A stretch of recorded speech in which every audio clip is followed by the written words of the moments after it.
আজকে যদিও বুধবার, তবুও কি জানি আমার মনটা মাংস মাংস করছিল, মানে মাংস খেতে ইচ্ছা করছিল। তাই চিকেন আনতে বললাম, তাই কিছু চিকেন নিয়ে চলে আসলো। 5টা লেগ পিস নিয়ে এসেছে, আর নিয়ে এসেছে যে সলিড মাংস। তো এই মাংসগুলো দেখলাম ভালোই আছে, মানে লেগ পিস ধরনের আছে।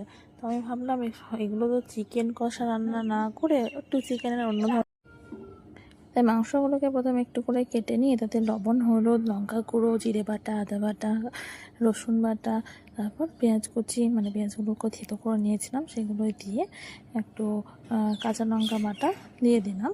আর এগুলোকে খুব ভালো করে মিশিয়ে নিচ্ছি যাতে মাংসগুলোর মধ্যে ঢুকে যায়। আমি মাংসগুলোকে কেটে নিয়েছি এই কারণেই, যাতে মানে মাংসগুলো লেগ পিসগুলোকে কড়াইতে সামান্য বাটার দিয়ে এই মাংসগুলোকে দিয়ে দিচ্ছি, মানে ম্যারিনেট করে রাখা মাংসগুলোকে দিয়ে দিচ্ছি।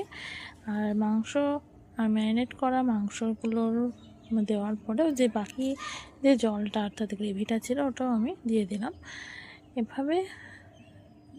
তারপর এভাবে নাড়তে থাকছি যাতে মানে লেগে না যায়। আমি কিন্তু ঢাকা বা চাপা কিছুই দিইনি, এভাবেই খানিকক্ষণ নেড়েছি। আর যেহেতু এটা আগের থেকে মানে অনেক আগের থেকে ম্যারিনেট করা ছিল, তাই মাংসগুলো কিন্তু বেশিক্ষণ সময় আমার লাগেনি। যদিও আমি এটা রেস্টুরেন্ট স্টাইলের করিনি, অল্প তো এভাবেই ঘরে রান্না করলে খানিকটা কিন্তু এর মশলা স্বাদ দিয়ে আমি এটা খুব করেছি। সুন্দরই হয়।